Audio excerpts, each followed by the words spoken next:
Hello everybody, good morning and welcome to Live at the Waterhole. It's wonderful to be back with you. My name is Amy and here we are starting off in Zimbabwe with a hippo that is munching away, enjoying some beautiful green grass here.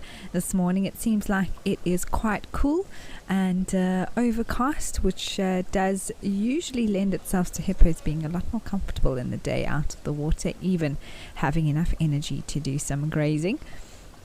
And it's wonderful to see here today. If you would like to chat to me, you are more than welcome to. This is a live and interactive show. I'd love to hear from you. If you have any comments and questions that you'd like to send through to me, there's a variety of different ways that you can contact us. So whichever is most convenient for you throughout the show, you can share your thoughts with me as well as any questions that you may have.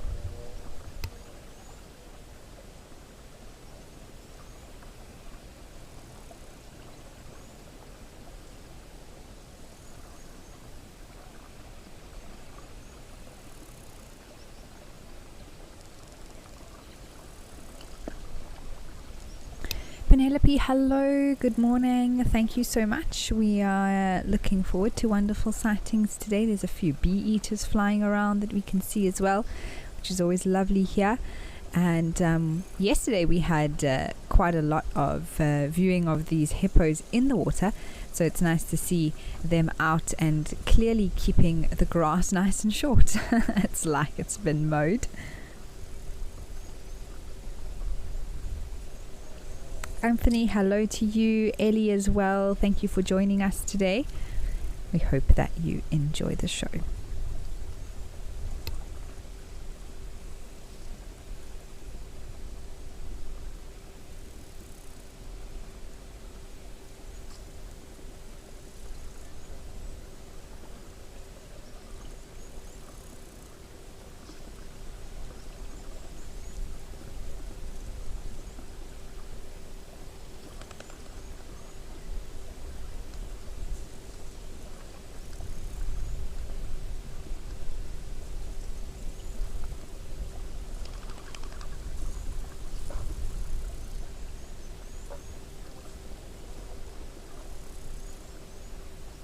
Very much the same grazing style as that of white rhinos, in the fact that they're using those sort of big wide lips in the front to graze and eat the grass that they need.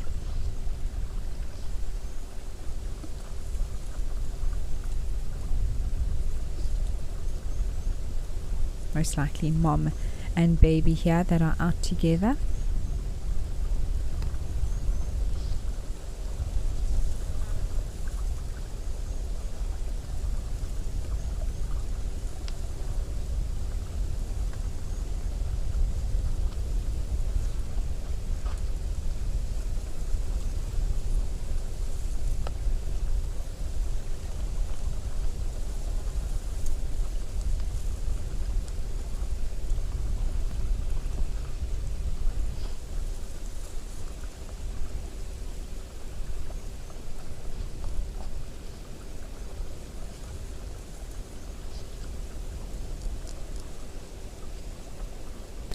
Oh, Johan, you'd like to know if I could follow an animal for a whole day, which would I follow?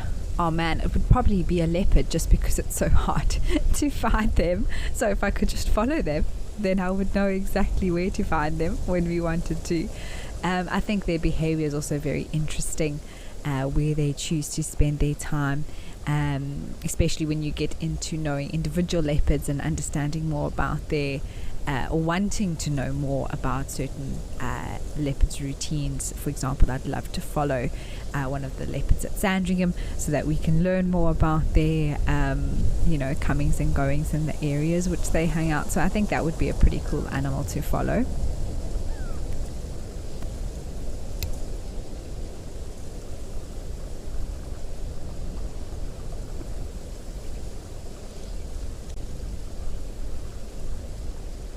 Oh wow, quite a bit of movement there in the water. Seems like everyone got a little bit, I don't know if you could say upset, but those other hippos moved quite quickly. A little bit of reshuffling happening.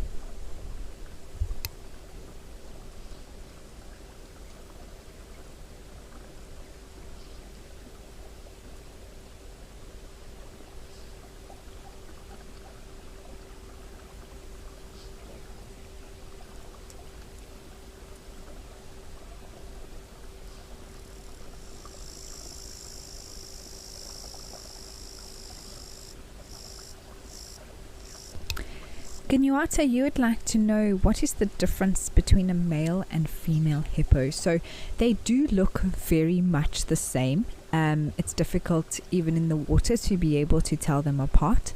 I think really once they are mature, the male hippos are generally larger than the females. So that's the one thing. And then also if you see a pod like this together in the water, and then sometimes there's one very large individual that's sort of off to the side, and that's often the dominant bull.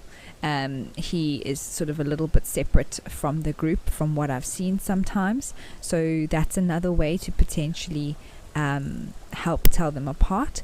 And then of course when they are out of the water, you can look at the genitalia between the back legs.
Animal lover, yes, it is common for the whole group or pod of hippos to leave at the same time, but it is also common for them to leave at different times. It just depends. Usually, from what I've seen with hippos leaving, there is sort of a general, if they are in a group together, a general time at sunset or even later into the evening once the sun's gone down, that they'll all sort of start to get moving. But there are other circumstances where certain individuals might leave at different times depending on what they feel like doing.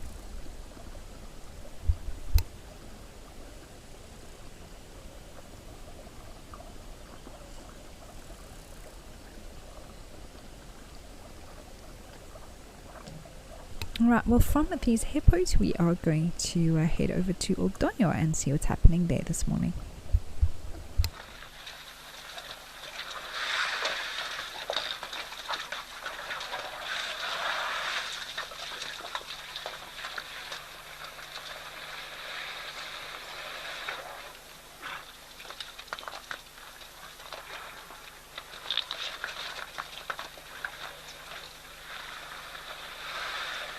Well, it never disappoints, does it? We have some elephants as well as zebras who are here at the waterhole.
That Seth is having a little bit of a dust bath.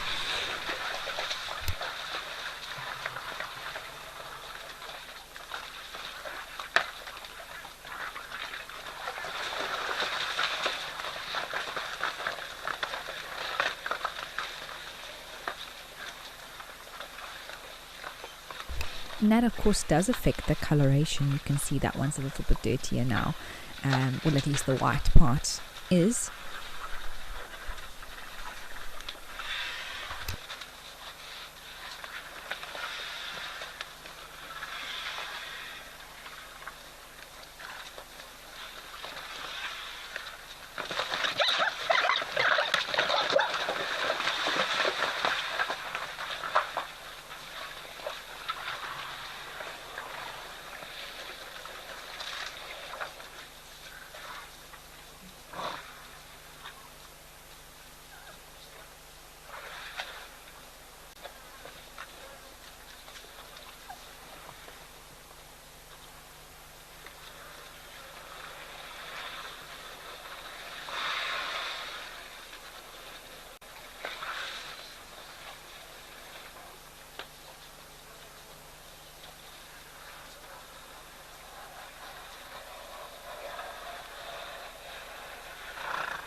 Anthony, it's an interesting question, in terms of whether a predator would ever be found drinking at the same time as a prey species or their intended prey.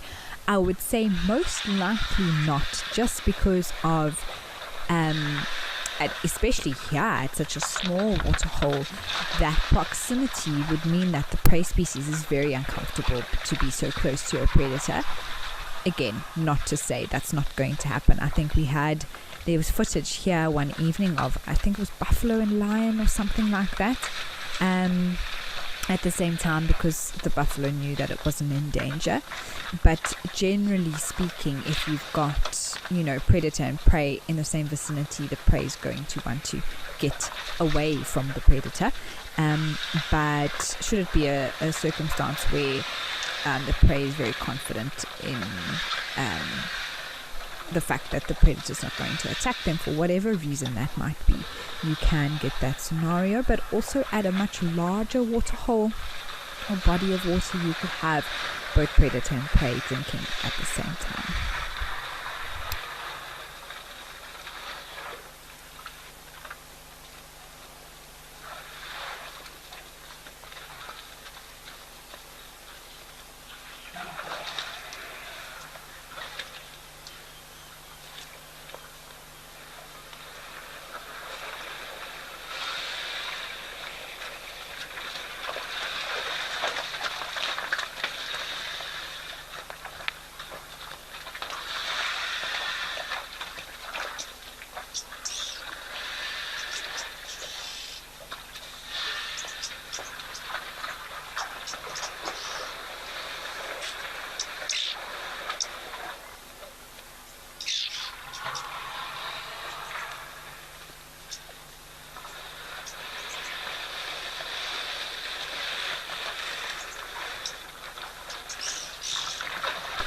Alright, well from here we're going to head over to Menakwana with some eddies.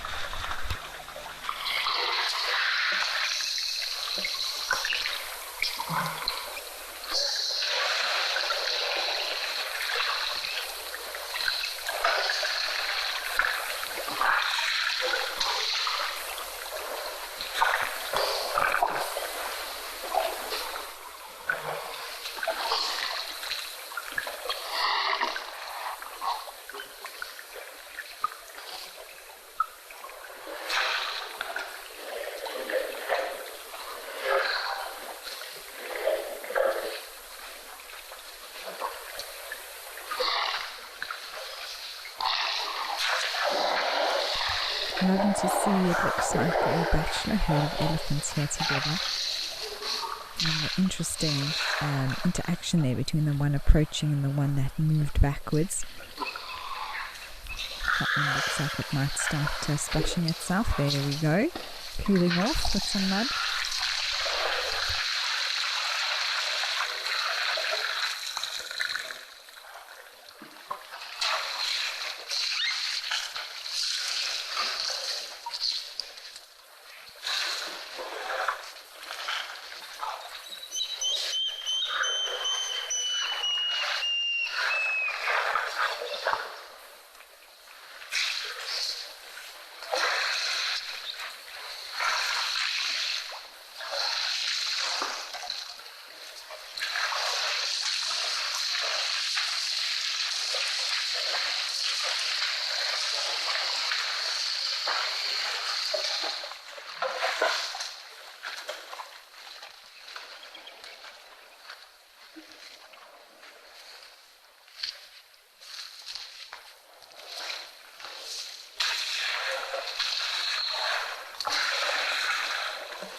Lovely to see some of them actually a lot closer there now.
Kelly, I definitely have to agree with you. Elephants are the loudest drinkers.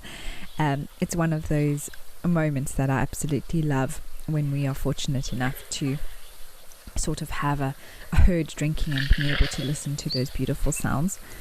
And I think it has to do with just the amount of water they have to slurp up at a time, but also just the distance from the mouth to the ground. There's a lot of dripping and the sucking of the trunk and the putting it in their mouth that does all add together to be quite loud.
Amy, and behind the camera with me is Paul.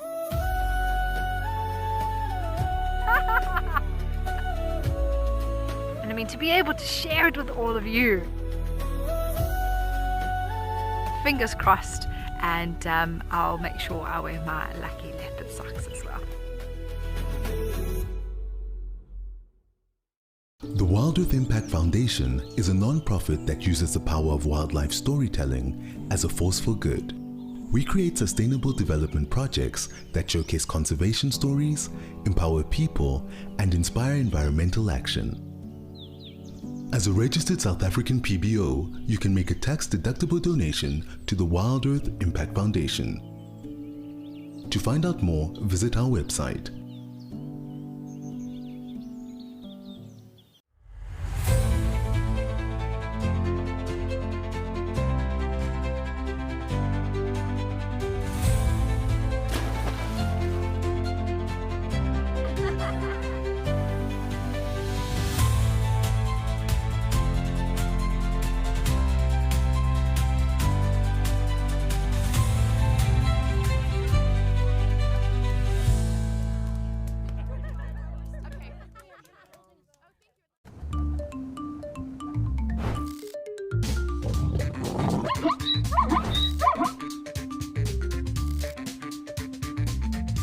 Morning everybody, thank you so much for joining us.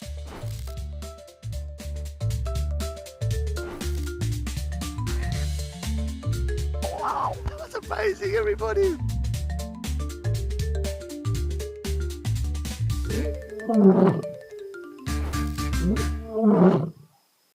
Every month, something wild lands in your inbox.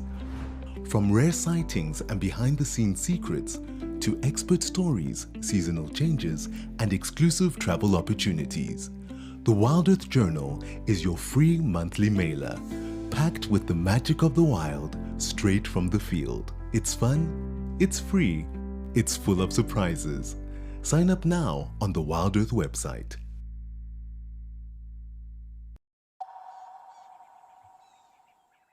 And very overcast, quite stormy weather around. A little bit of rain in the air, so I don't know how much sun this croc is going to get, but it's probably hoping for the best.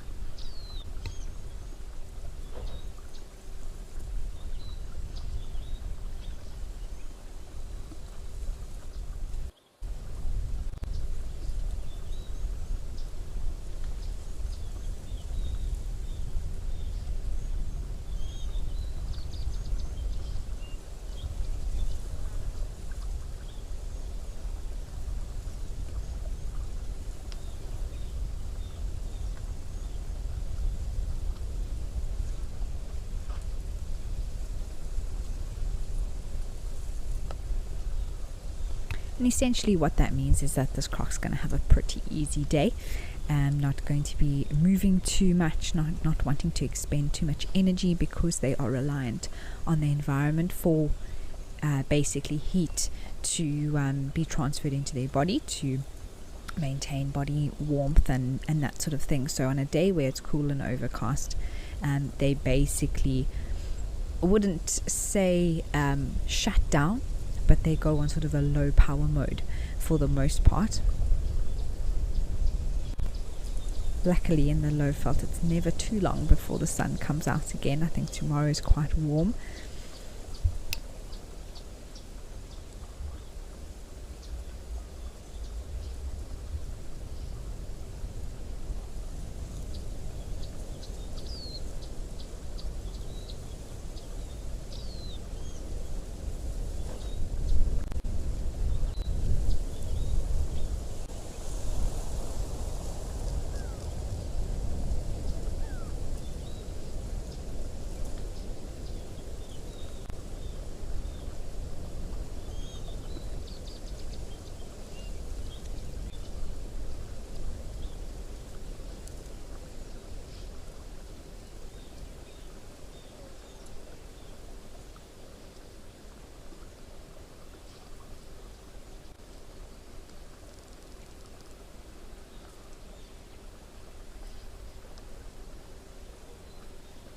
Alright, well, from this croc we're going to head up to East Africa with some baboons.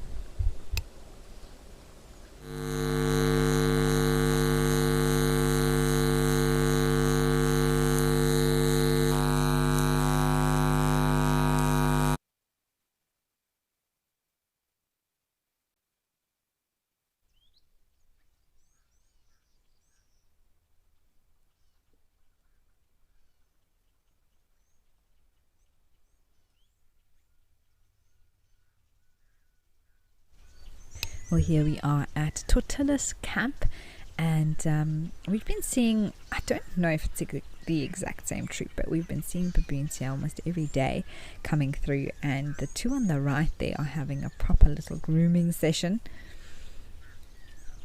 I love the one that's seated on this rock on the left, putting its one hand over the other wrist. Oh, coming for a drink now. And there's a zebra in the background.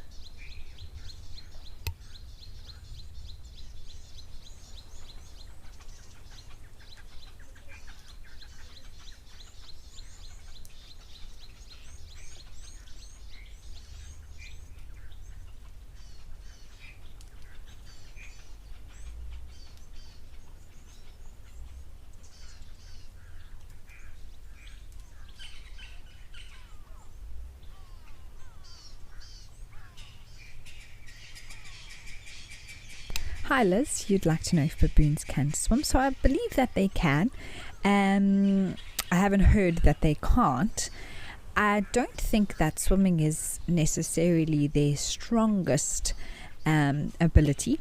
So they're not going to be entering any galas. But I think if they need to, they can cross rivers and that sort of thing. But like I say, if they can avoid it, I think they would prefer to not have to swim or to stay dry.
So Olivia, in East Africa, I'm familiar with two species, being the olive, which I think is what we're looking at here, and then there's also the yellow baboon. In Southern Africa, we only have the chakma, and they look very much the same for the most part. I found the olive baboon, especially in the males, they tend to have a little bit of different shaped fur around the head, giving them a slightly different look. Whereas the chakma is, pretty much the same. They don't have a different sort of shape to the way the fur comes out around the head in comparison to the other species.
know if it's just me, but it looks like the one of the ones that's sitting there now, getting groomed, might have a shorter finger on its left hand. It just looked like what would be the equivalent of the left index finger was slightly shorter, but it could have just been the lighting and the shadows.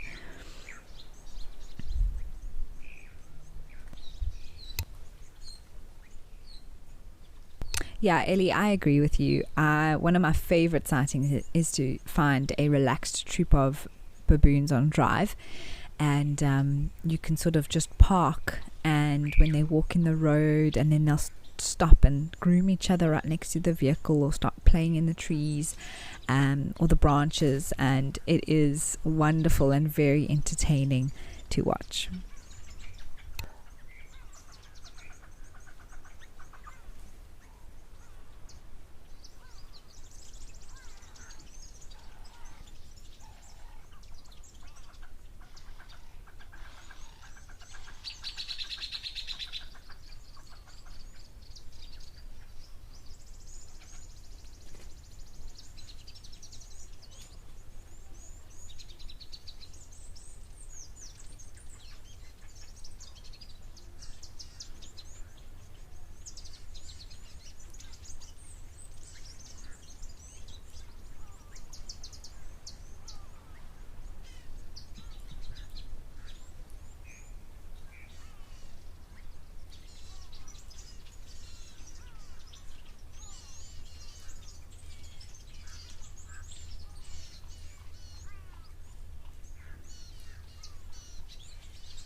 I love how the bigger one is basically asking to be groomed. It like moved around and then it put its arm to the side and said, "Please, here, can you have a look?"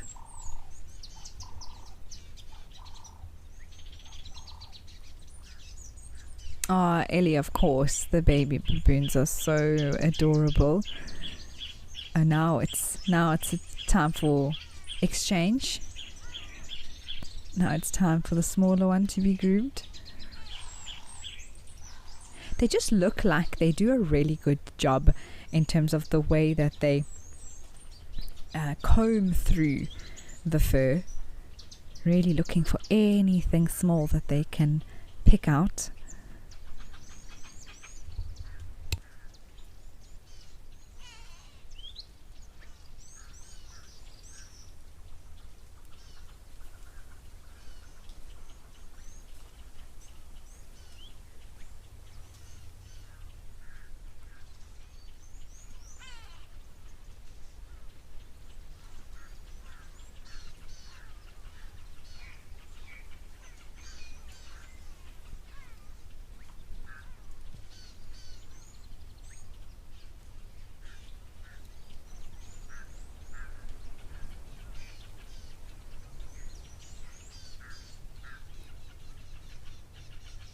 Alright, let's head back over to Shalati.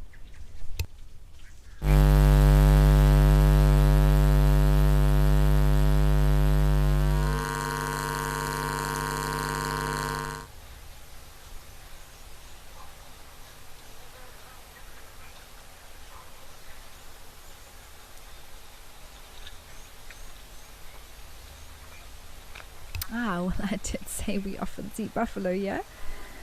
And there are some there in the riverbed, which we'll be back at as soon as we can. But in the meantime, we are back here at Aldonia, where there are some eland and zebra having a drink.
Well, here we are back at Shalati with the buffalo, and you can see that they are feeding, well, at least the one that's still here in and amongst the reeds. It's one of their favorite things to do. They like the grass that grows here, and it's also close to the water, and I think they just enjoy the area in general.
And what we often find is that it's groups of bulls or sort of a bachelor herd that hang out here by the river. Although when I was recently at the camp that's very close by to where this camera is, called Skukuza, we were staying on the fence line, and we did have a herd of buffalo.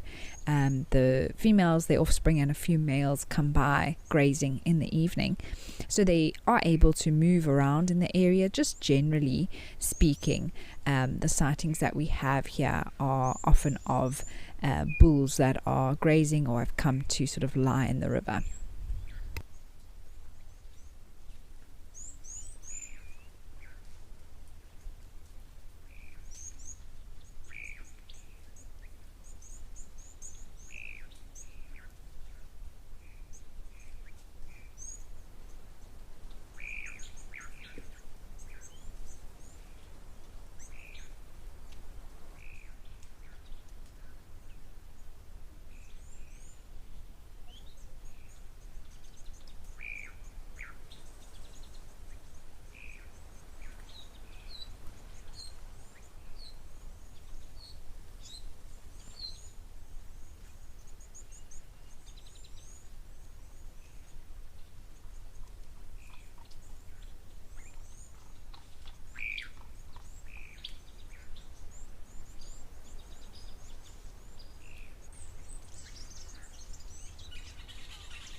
Panda bear, yes, it's lovely to spend time with buffalo.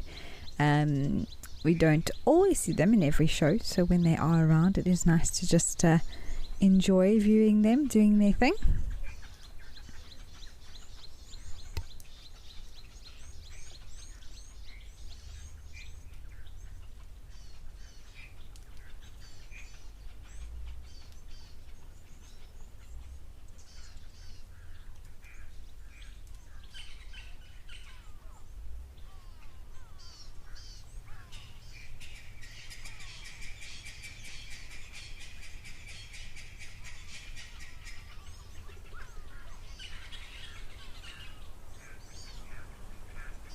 Well, from these buffalo, we are going to head over to Founders.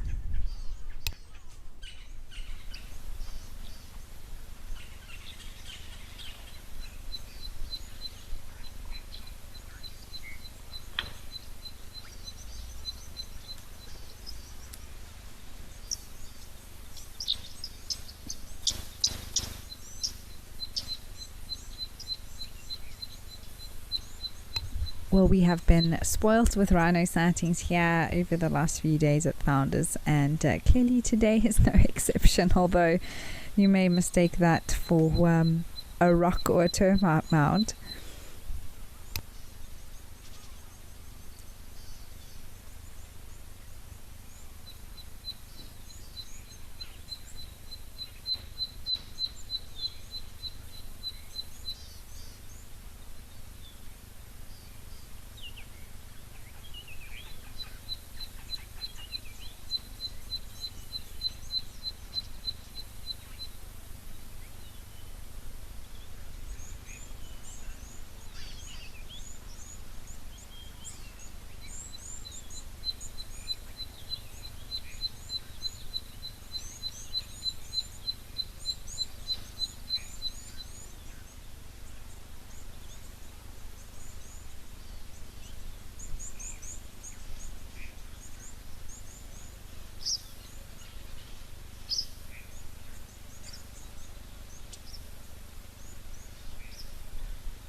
Okay, well, from this very statuesque rhino, let's head over to Menoaquena.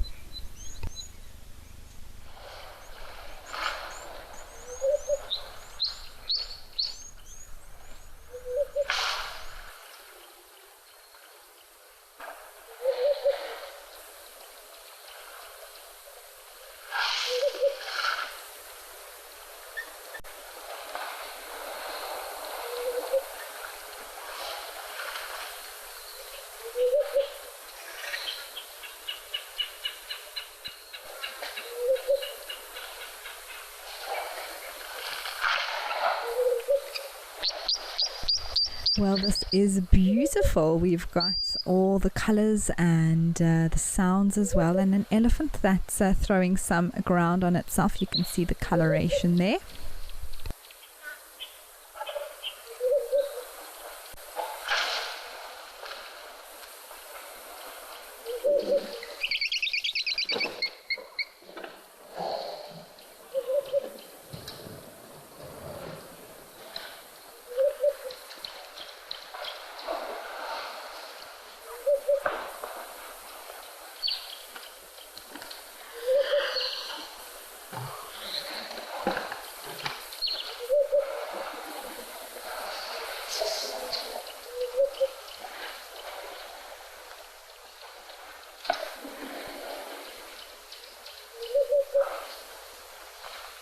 And often Ellies will do that where they sort of splash themselves with mud, they might have a drink, and then they'll actually go and throw the dry ground on themselves. And that will sort of stick to the mud. I think it feels good, but it also locks in that moisture and all the wrinkles for a longer time, which helps them when they're trying to stay cooler for longer.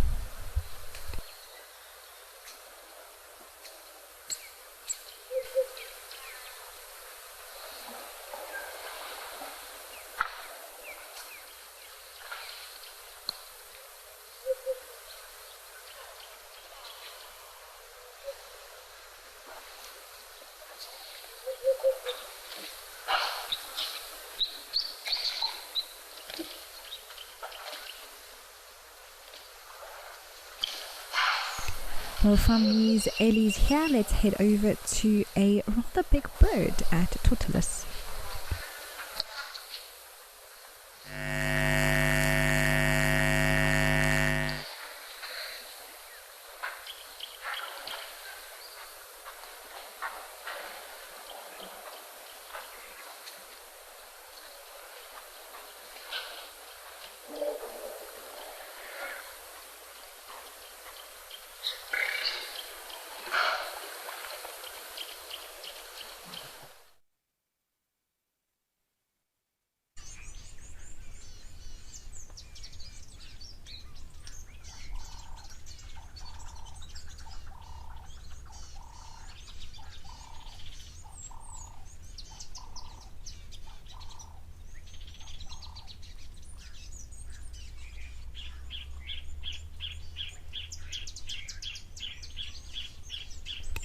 Well, here we go. We've managed to come back and fix that little bit of an audio issue that we had. So that looks to me like a pale tawny eagle, just at first impression, but we'll see if we can get a closer look for more detail.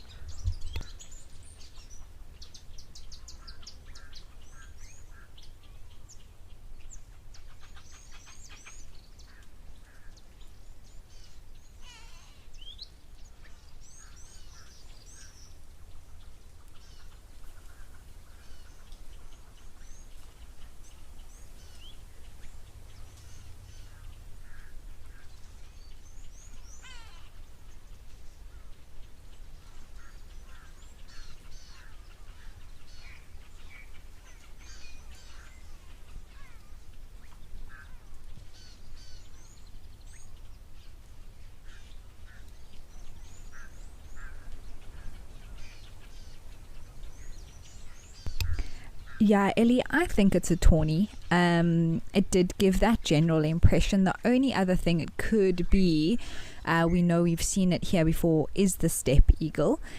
So between those two. But for me, just that coloration I see more commonly with something like the tawny. But how lovely to see these zebras here walking into the water for a drink.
Thelma, you'd like to know what I like about zebras. Oh, I love the coloration. I think they are so beautiful. It's one of probably the most iconic animal patterns in the world. There's certain ones that you can see and you know exactly what it is. You could never confuse it with anything else. So I love that about zebras, and baby zebras are adorable. So I think that they are also very, very cute.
You can also see quite a few little white birds around, and those are the cattle egrets that we see hanging around here quite a bit too.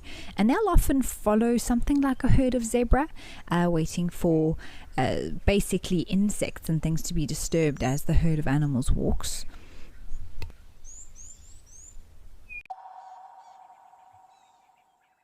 Wild Earth Travel has a green season special just for South Africans. Explore Botswana's Okavango, a remarkable mosaic of delta and savanna teeming with wildlife. Stay in elegant, luxurious tented camps deeply connected to the wilderness. Discover the Okavango on exciting game drives and tranquil boat journeys. Share stories beneath the stars, remembering what it means to safari through Africa's wild south. Wild Earth Travel. We're waiting for your call.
Morning, everybody. Thank you so much for joining us.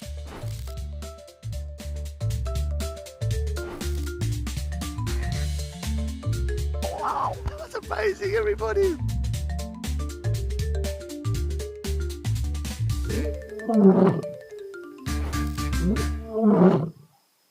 Can you hear that?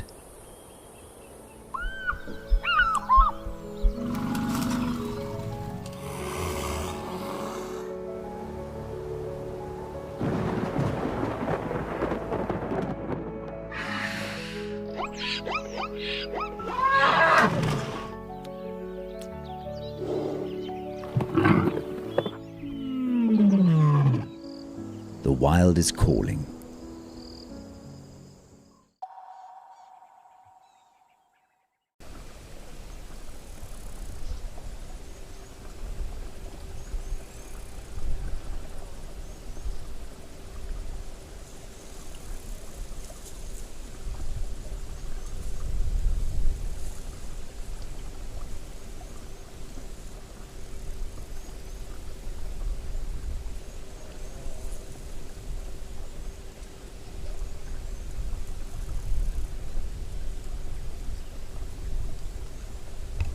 Thelma, so when it comes to animals like kudus and even zebra, they can swim.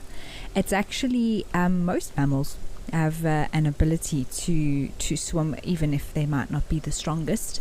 So, you know, if they have to, they will do what they need to do and be able to survive for the most part. But of course, there's circumstances where if it's a rushing torrent or they, you know, are in a difficult situation where they can drown.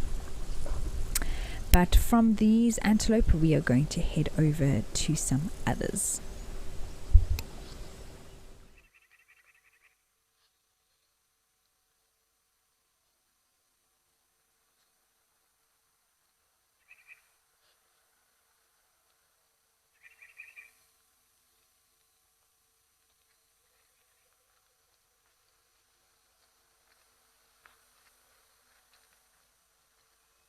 Well, here we are at Serengeti Explorer, and there are a few waterbuck that are around.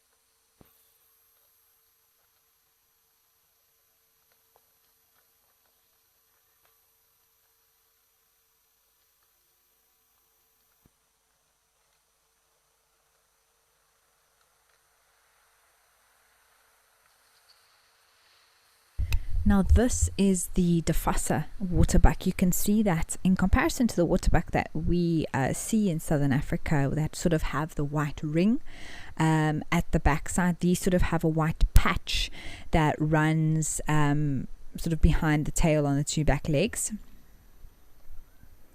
Still waterbuck, but just a slightly different subspecies. And that's differentiated by their distribution.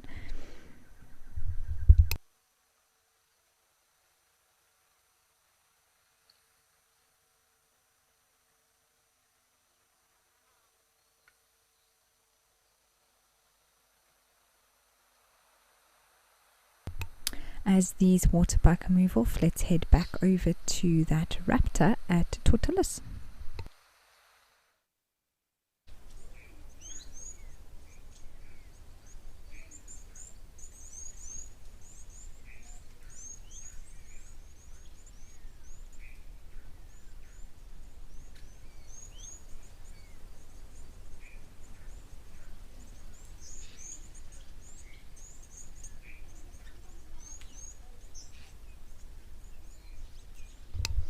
Looks like it's back maybe to have a drink.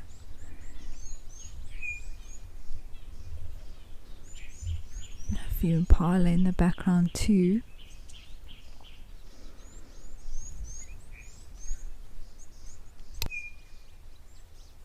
Definitely looks like that gape is stopping sort of underneath the eye, which is sort of the extension of the side of the beak. You can see a superb starling that's just landed behind it. We've been so lucky with birds of prey here at Tortolas this week.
Melanistic marble, you're right. It does look similar to the very beige ostrich that we had yesterday. Sometimes with the tawnies, it's actually part of them still being quite young is when they are quite light in color, but you do get paler individuals or morphs as well, even though they are mature.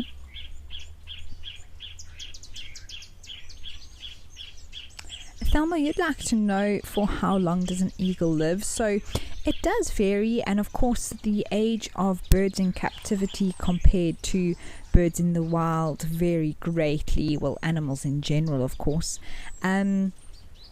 So for large birds of prey, eagles included, you're looking, it varies anywhere from 15 to 20 years or so, but they can, they have a high mortality rate. Often these large birds only mature later on in life, between the age of 5 to 7 years old. So they also only breed later on, and not necessarily all of them live to survive because of other birds of prey that will take them out, or they're preyed upon by other animals. So there's lots of variations. I believe that in captivity, something like a tawny eagle can live between 40 to 60 years if they are, completely protected from the wild in that way. So yeah, I hope that answers your question, Thelma.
Alright, well, as this eagle enjoys its drink here, let's head back over to Victoria Falls.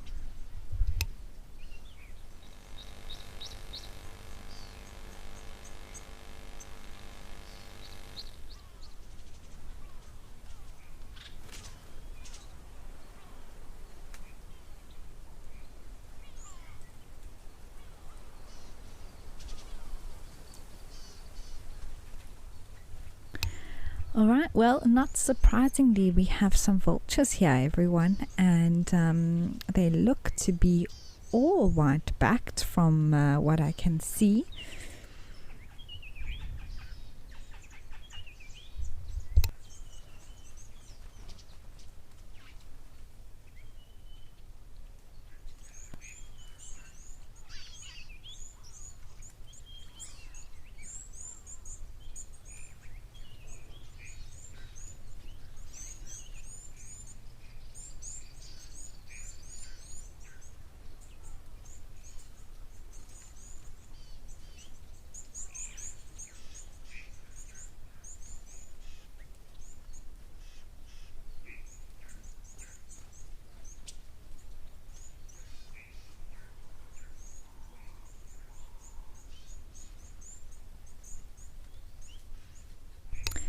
And I'm not surprised to see these vultures here, because Victoria Falls Safari Lodge actually has a feeding program for wild vultures, and the marabou storks also come and try and grab a few morsels here and there. But basically every day at 1 p.m. they put out sort of clean food for the vultures, just to help with their conservation, because one of the main threats to vultures is poisoning of carcasses and things like that. And so in order to help solve that problem, they do that, and that's why these birds are around here. And we see them often gathering in very large numbers leading up to that 1 p.m. time. So it's a little bit early now, but as it gets closer to the 1 o'clock time, these birds are so clever, and they know that it's getting to that time of the day.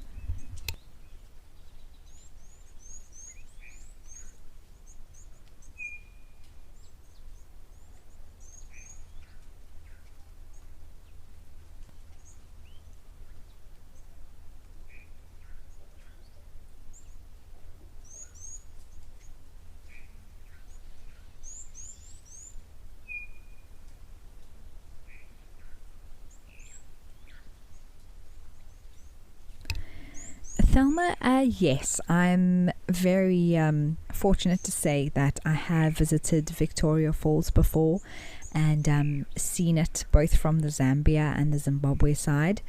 And what a spectacle it is, and what an incredible sight to behold. So I have been to the area before, and it really was something that I would go back again in a heartbeat. Alright, we're going to head over to the hide now.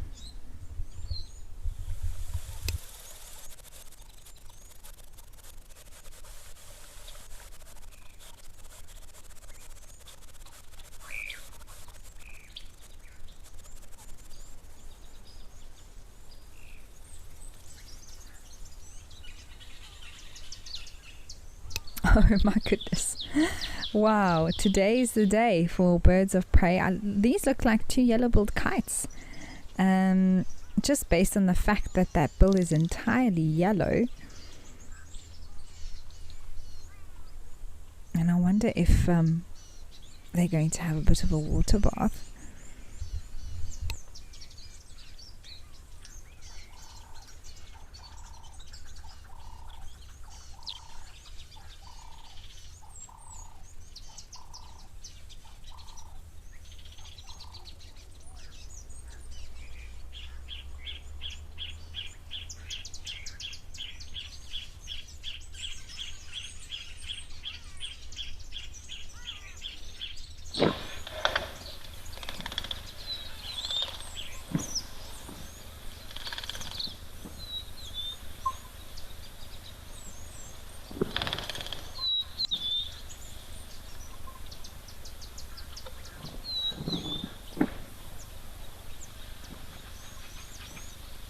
Apologies for that, everybody, but no worries, because we've come over here to some beautiful rhinos that have now come for a drink at Founders.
Now, I wonder if this was at least the little one that was lying there behind the rock. It does look like the rhino that was there isn't there at the moment, unless we see when it moves now that it is there.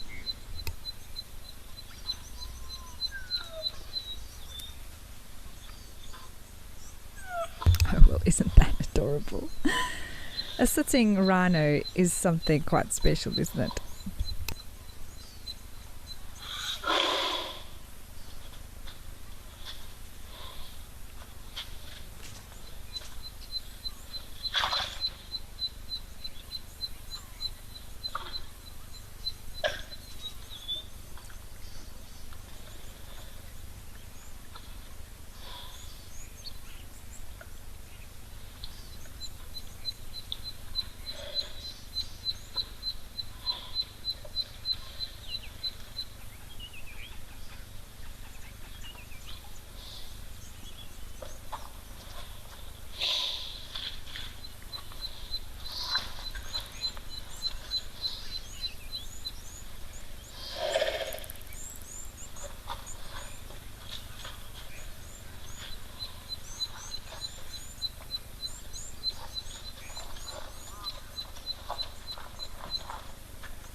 Johanna, I'm going to have to listen a little bit more carefully to hear if there was a clapper lark.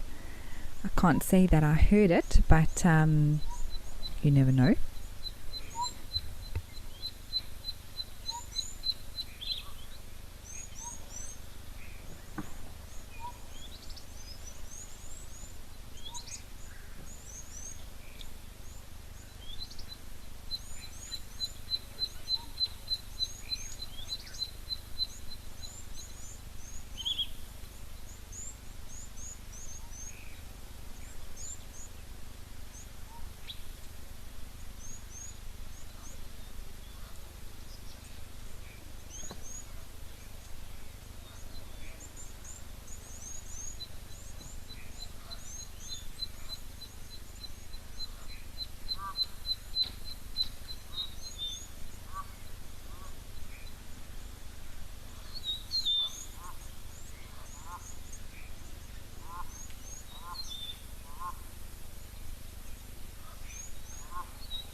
Looks like they're deciding what their next move is here, mom and baby.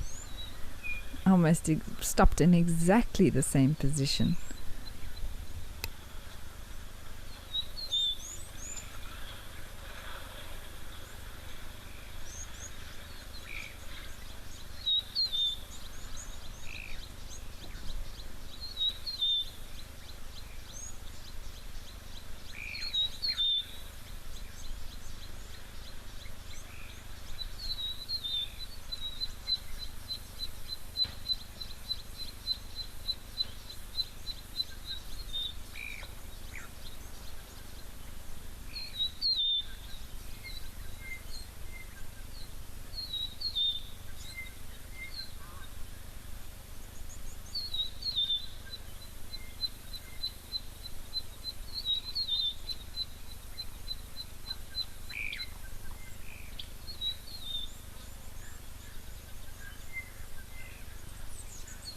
Definitely sounds like a rufous-napped lark calling there now.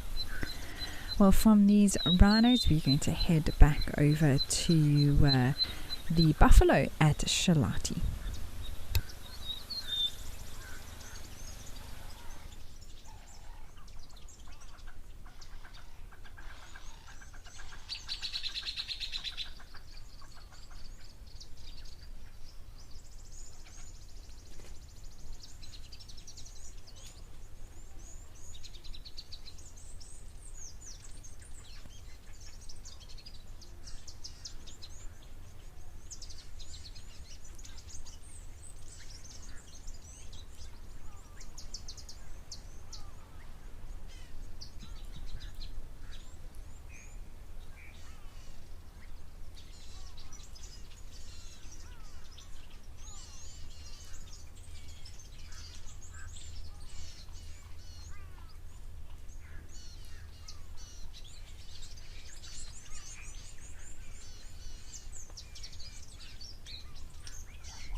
can just imagine how happy these buffaloes are to have so much grass around. This actually looks like a pregnant cow.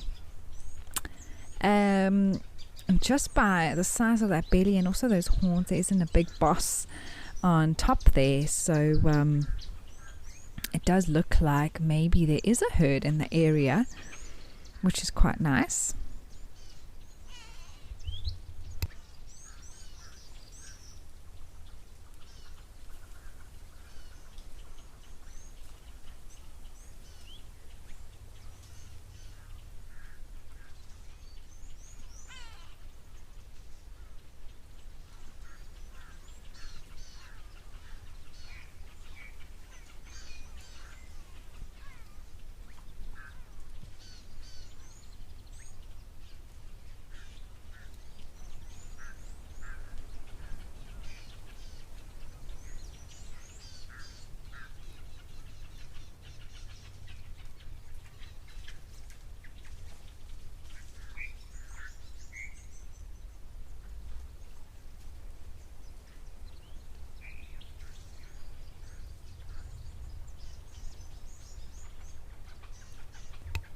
Rachel, you're asking if I think that a rhino's tail shows its emotions, if it's uncertain, etc.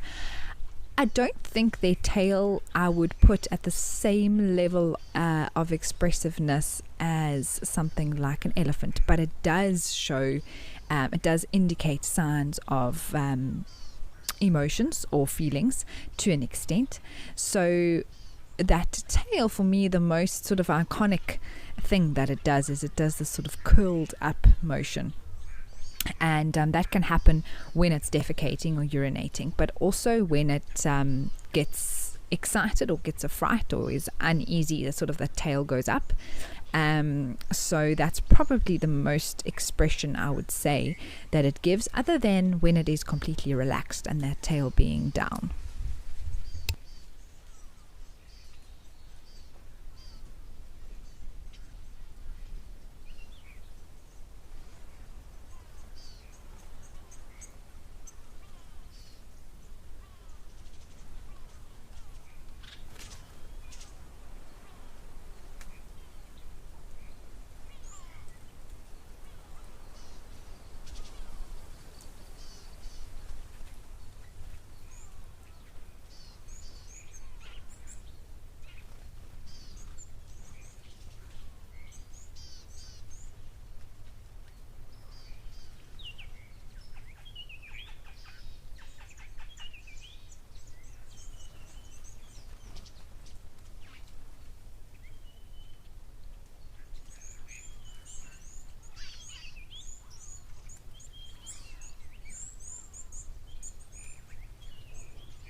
Oh, yes, there's a leopard. I've got a leopard here. My name is Cedric, and behind the camera with me we've got Muscles and Paul. Well, it is Feline Friday.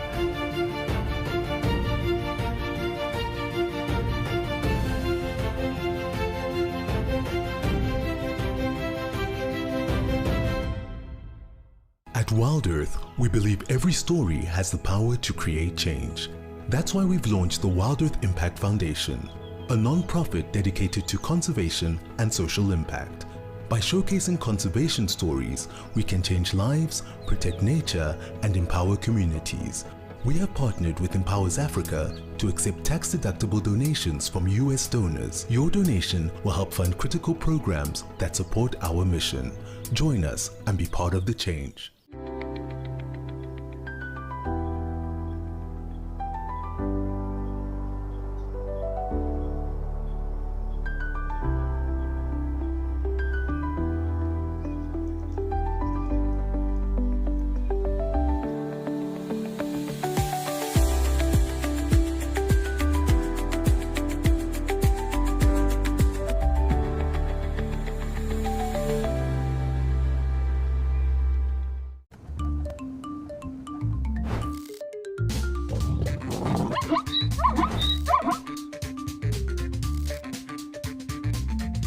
morning, everybody. Thank you so much for joining us.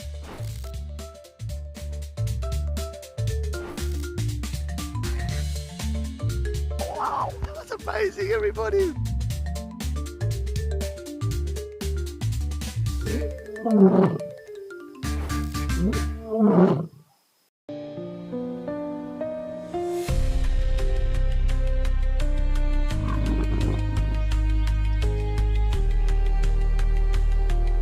We are here with a male leopard.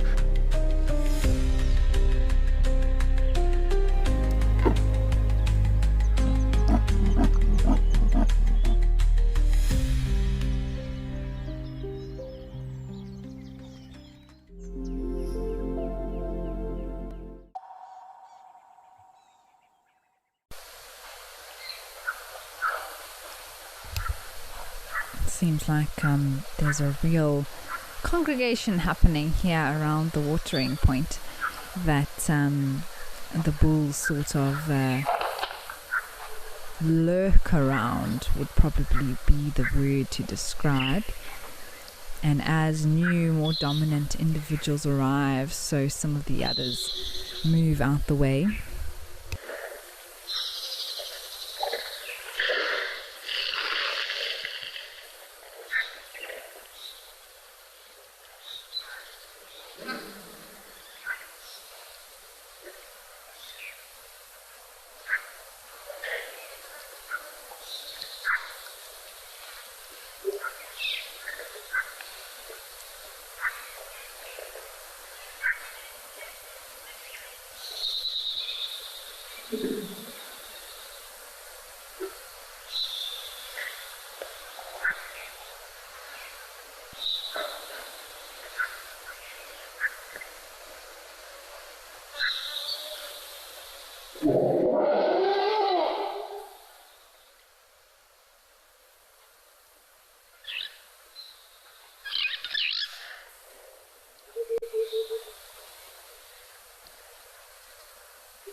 Beautiful reflections here in the water too. Wow.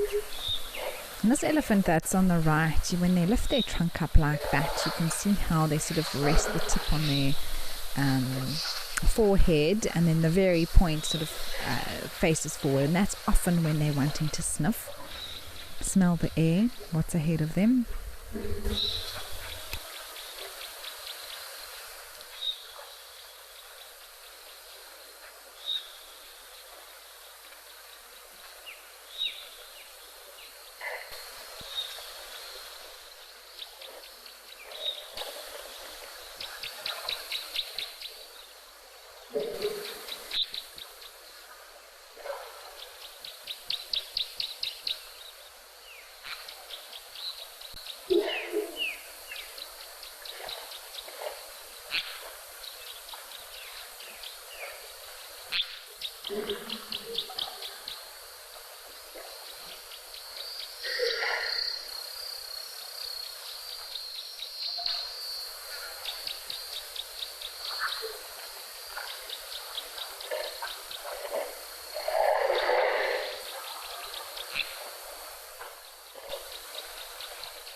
Well, while these lovely ellies enjoy their drink, let's head over to see a terrapin.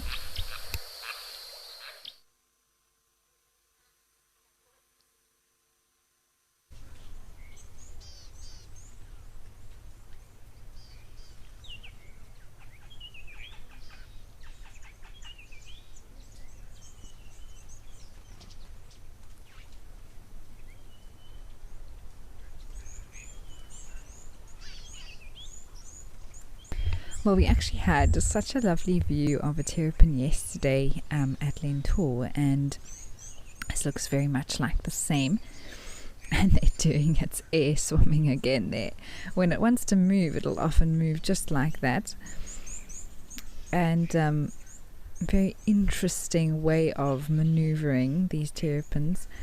And a little smile on its face always, which is something that I love to see. Ooh, it's going to plop back in. There we go. Maybe got a little bit camera shy.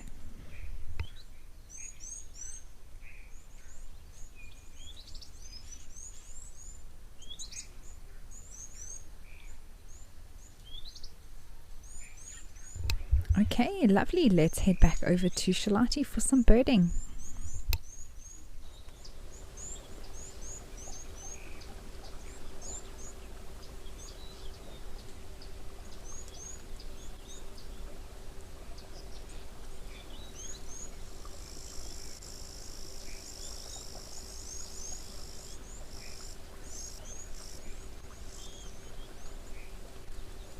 Here we have two open bills, which is really nice to see. You can't always see it, but when they turn to the side, sometimes there's a clear gap between the two bills, which is where they get their name from, the top and the lower half of the bill.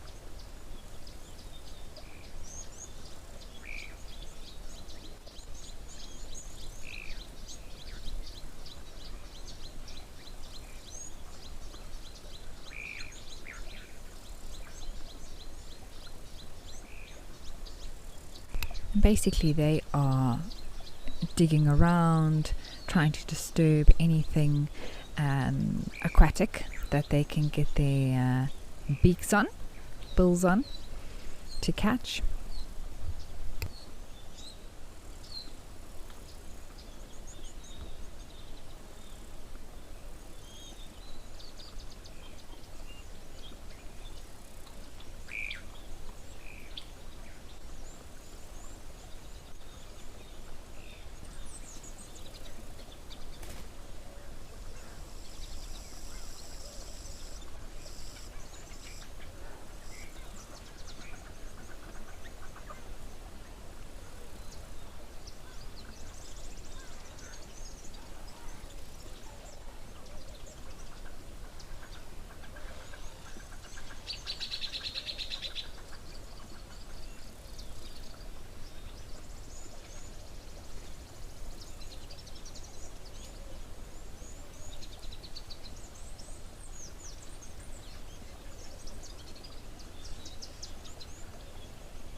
Can see that croc we were looking at earlier now too. Very much, I think it hasn't moved a muscle by the looks of things.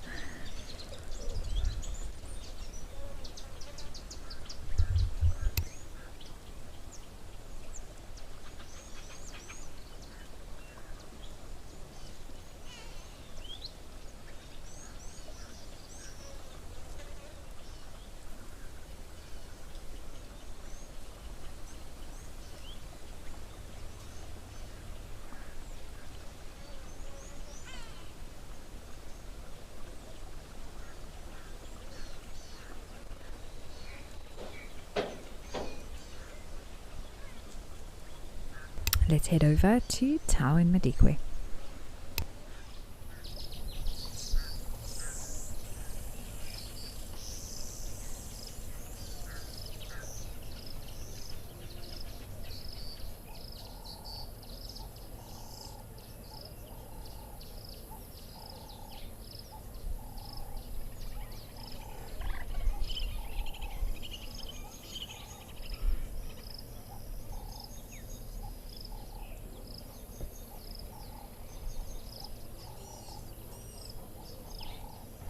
Well, there's always such a variety of animals here at Tau, and today we've got the waterbuck that are enjoying some of the grass. Yesterday we had a big elephant come across, and although there might be some around that we just can't see right now, but there's also some zebra there, lots of Egyptian geese, and some knob-billed ducks.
There's also some wildebeest there in the background, and then one male waterbuck there on the right. You can see his horns.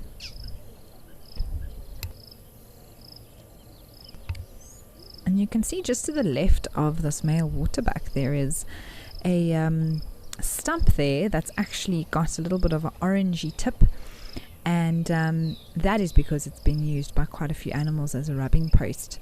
And there's certain patches of soil here in Madikwe that's got quite a rich iron content, which makes it quite orangey, rusty in colour. And when the animals come past after sort of rubbing themselves in that, it does make the wood turn that colour.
You can actually see some of that red soil there by the mountain, so it's not too far away. These female waterbucks moving further and further left as they go along. There's some lovely zebras as well, and those beautiful yellow flowers as well just make the whole scene very pretty indeed.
Wow, well, it's lovely to see these animals here. Such a beautiful picture. Let's head over now to Serengeti.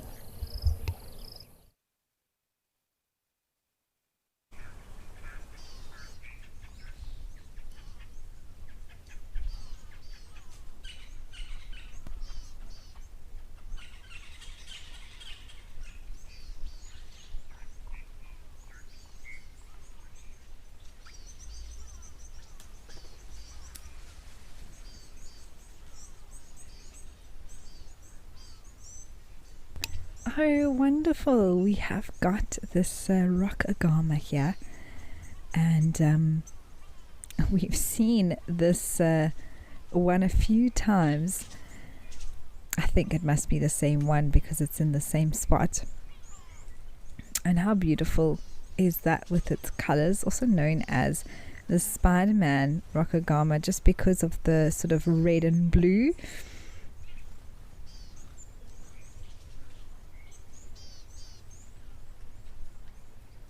Very, very pretty, and enjoying the sunshine, I'm sure, with it being a reptile.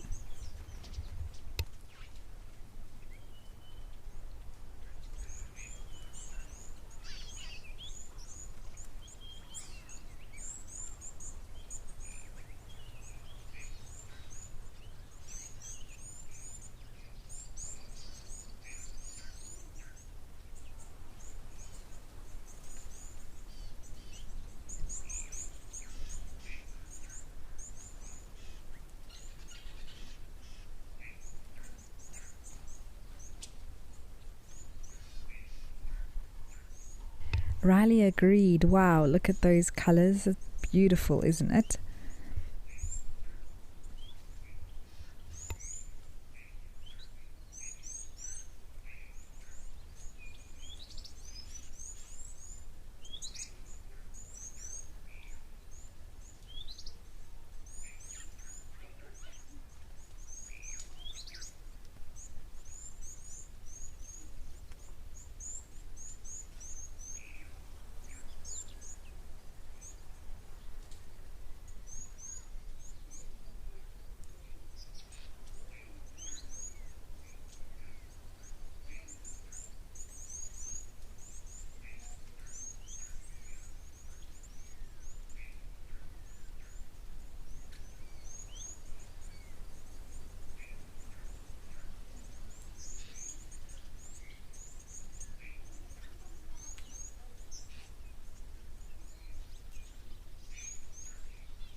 Melanistic marble, yes, our friend. A few weeks ago, it was actually looking like it was doing some push-ups with its up and down movements. I think that's more to actually look around and adjust its eyesight, obviously being quite small, needing to lift itself up, but it does have very well developed front sort of legs, as it were.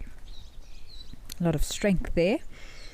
And Lady Macbeth, yes, flat-headed Rakagama, or Mwanza, flat-headed Rakagama, also known as the Spider-Man Agama because of that blue and red coloration, which I think is pretty cool to be called that.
It's amazing how still it is. I actually thought maybe it was frozen, but then I saw there was a butterfly or a little fly or something moving, and the wind every now and again.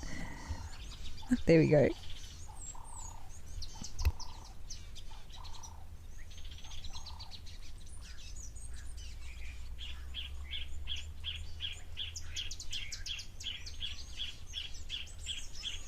And of course, when it comes to agamas, whether we look at the southern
Well, hello everyone. Wow, what a scene here at Mena Koina. The sun's come out a little bit more, and a beautiful way to end off our show this morning.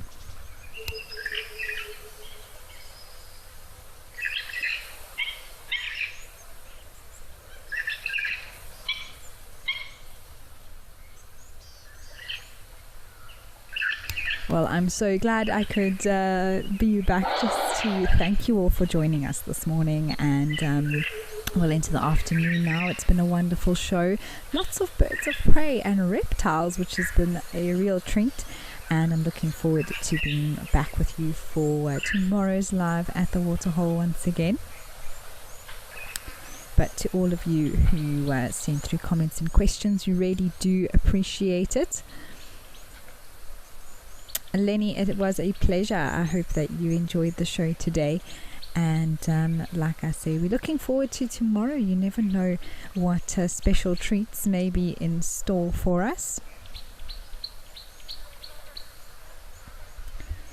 But we will, of course, still be live this afternoon with the safari shows, so make sure that you stay tuned here for that on Wild Earth. But for everyone, no matter where you are in the world, have a pleasant day or evening ahead, and I will see you all again tomorrow. Goodbye for now.